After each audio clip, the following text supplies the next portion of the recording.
Sa mundo ng Encantadia kung saan napabalot ng maraming hiwaka, may mga brilyante na nangangalaga rito. Ang brilyante ng apoy, hangin, tubig,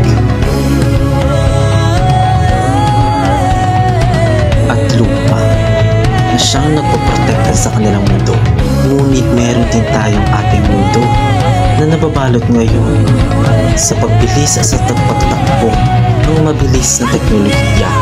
Ang kailangan natin ay brilyante ng digital ethics.